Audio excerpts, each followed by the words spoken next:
Today we're talking about something vulnerable once again, and it's the addiction that we have to our phones. If you're anything like me, you are a millennial mom or someone who is a millennial that was introduced to a cell phone probably maybe in middle school or high school, and now you're absolutely addicted. I truly realized I was like honestly a passenger in my life, if that makes sense. I was on my phone all the time. My husband used to say to me, and I'm just like, looking at content, or I'm looking at inspiration, or I need to post this one thing. But it got to the point that once I started having kids and I was taking time away from them because I was scrolling on my phone after work instead of like sitting down and playing with them. And I think it really made me realize that it needs to stop. I need to look up at my screenshots of my phone. I was like on my phone 9 hours a day. That's insane, which means like it was always on. Spotify was always playing. I was scrolling. I was posting. I was listening to something. I was just always getting stimulated. And I think that's the problem. We're so used to short form content. This is why I'm loving YouTube right now, is because sometimes all I want is just a long form video or a film. Lately, I couldn't even watch television anymore because I was sitting on my phone and watching a show, which I wasn't even watching the show. I couldn't even tell you when was the last time I watched a movie without having my phone. And one time I was laying in my bed watching a show, allegedly. My computer was open and I was on my phone. I need to go to like a rehab facility for this. This is ridiculous. 3 screens pointing at me. This is absolutely ridiculous. And I'm not sure if it's me, but the content that has been being served to me in 26 is literally how to break up with your phone.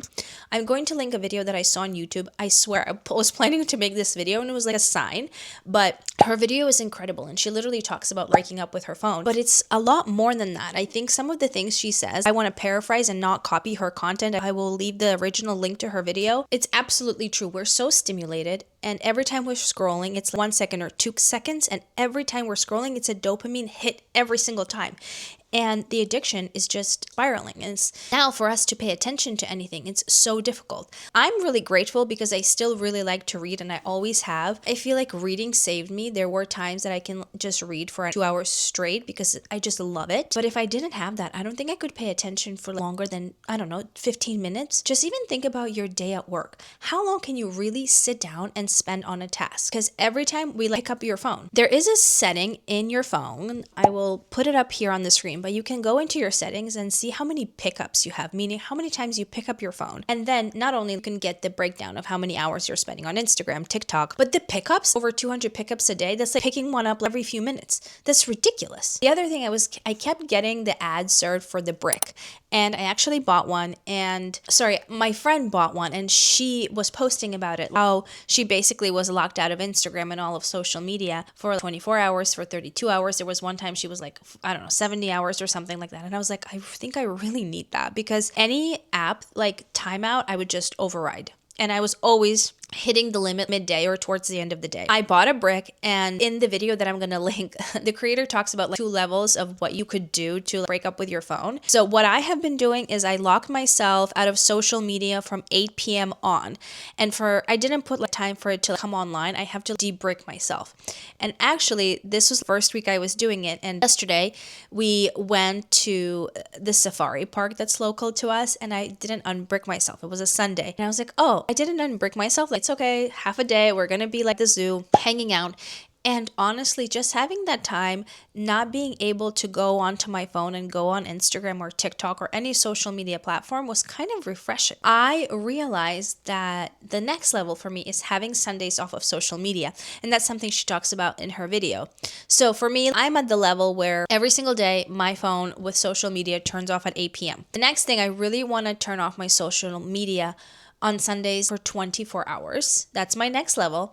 The level after that will be spending one day, for me, usually Sundays, off of your phone. And she talks about that as well. I think that's brilliant because the addiction is so real, and I just want hobbies, and I just want to be a present mom. At the end of the day, I don't want my kids remembering me on my phone all the time. Now, there's a time and place for my phone. I make money from my phone. I make content. I have a job and things like that. But what I have found is that I use the fact that I'm making content as an excuse to scroll. So instead of actually finding content that inspires me or what did I like about this video, I just kept on scrolling. And then once you're scrolling, you don't even realize half hour goes, an hour goes by, 2 hours goes by. Do you know what I mean? I'm saying I'm really working up to staying off of social media once a week for 24 hours. I think the next thing for me is like staying off my phone for one day. I really want to get to the point, and it's a goal for me this year. I want to do in baby steps because I don't want to almost have like withdrawals.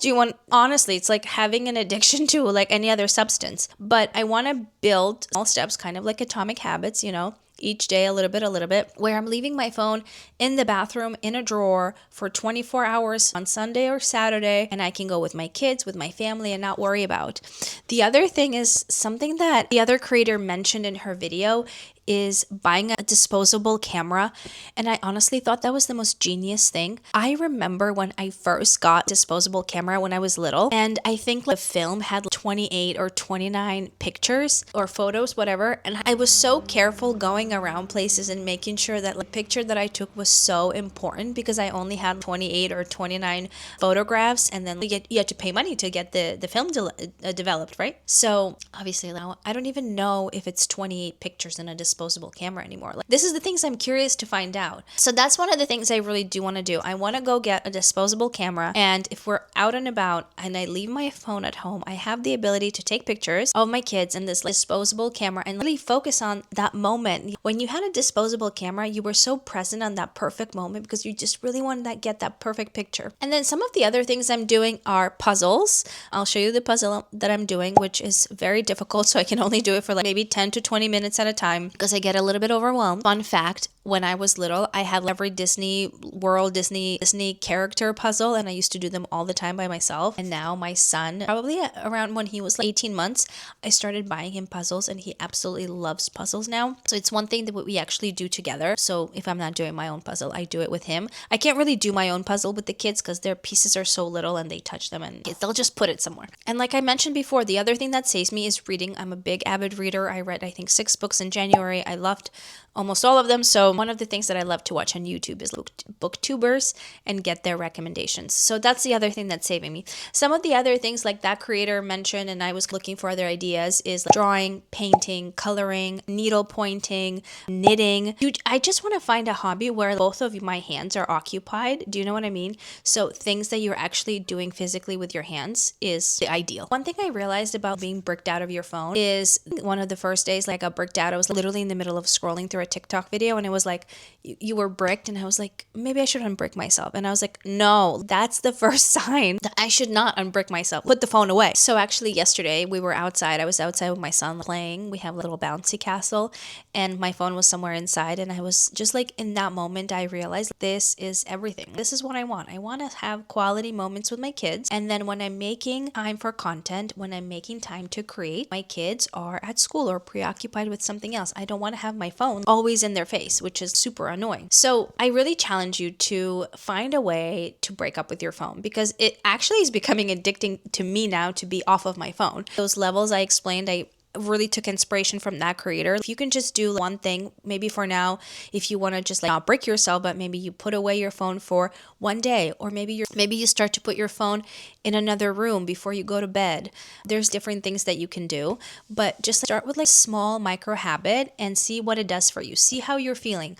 Now, without my phone or without like, the ability to post things after a certain time, or the fact that I actually have to go unbrick myself in the morning, it makes me think like maybe I should go on a walk before I do that. Maybe I should play with my kids before doing that. Maybe I should go have breakfast sitting down at the table without having my phone in my face. So it really makes you just reflect on some of the really poor habits that you probably have built and realize, hey, I'm okay without a phone, and it's actually making me live in the present moment, which is what life is all about. Honestly, if you have any other suggestions, ideas, how to stay off your phone, or what are you guys doing instead? Are you reading? Are you writing? Are you biking? I don't know what you guys are doing. Like, give me ideas. I'm all ears.